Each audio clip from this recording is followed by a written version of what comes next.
Hi, this is Lloyd Gross with the Learning Center at Genesee Community College. In this video, I want to talk about least common multiple and greatest common factor. Now, it's hard to get students excited about these things because they're tools, like a screwdriver or a wrench. It's not very exciting to be able to learn to use a screwdriver or a wrench. What's exciting is what you can do with those tools once you have them in your back pocket. Before I begin, I want to talk a little bit about prime factorization. In order to use our table method for finding least common multiple and greatest common factor, you have to be able to do a prime factorization. And it doesn't matter whether you use the tree method like here on the left or the birthday cake method like here on the right, as long as you can break down 90 and get 2 times 3 times 3 times 5, you're good to go.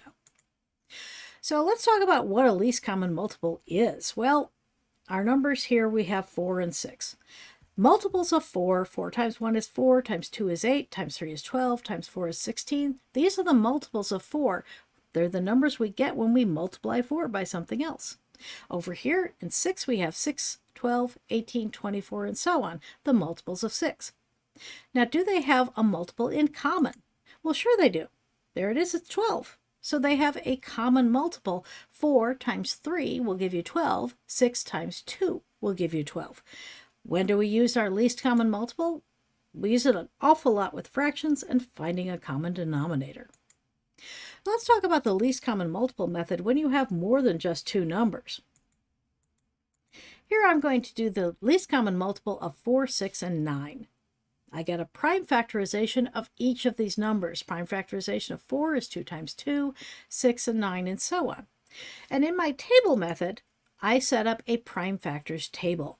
I put the numbers I'm working with over on the left, and I put my primes across the top. And in each column, I put the breakdown or prime factorization of that number. So if 4 is 2 times 2, 4 and 2 times 2 goes in the 2 column. If 6 is 2 times 3, 6 has a 2 in the 2's column and a 3 in the 3's column.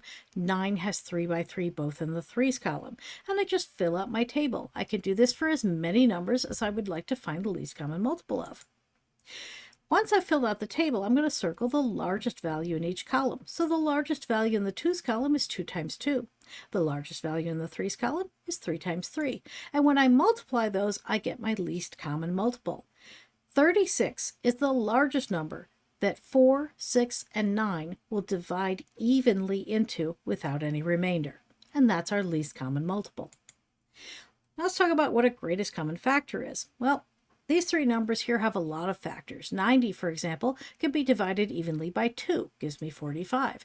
Can be divided evenly by 3, gives me 30. Can be divided evenly by 5, gives me 18, and so on and so forth. All of these numbers have different factors. But what is the greatest common factor between them? What's the largest number that I can divide evenly into 90, 168, and 420? We use this a lot in simplifying fractions. It's going to come up again in polynomials. It's probably going to hit you again in radicals, so this is an important tool to learn. We'll use our table method to find greatest common factor.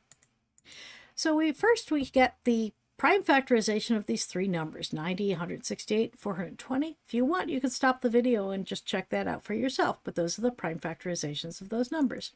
And we put them in our prime factors table. So far, this looks exactly like we did before. Numbers down the left, primes across the top, put our factors in the correct columns. But this time, instead of circling the largest value, we'll circle the smallest value in each column. The smallest value in the 2's column is 2. The smallest value in the 3's column is 3. Doesn't matter which one you circle as long as you get a 3. The smallest value in the 5 column is 0. There's no 5 in 168. And the smallest value in the 7's column is also 0. There's no 7 in 90. We'll take the numbers that we've actually able to circle and we'll multiply them, and that gives us the greatest common factor of 6. 6 is the largest number that you can divide evenly into 90, 168, and 420 without having any remainder. And that's least common multiple and greatest common factor.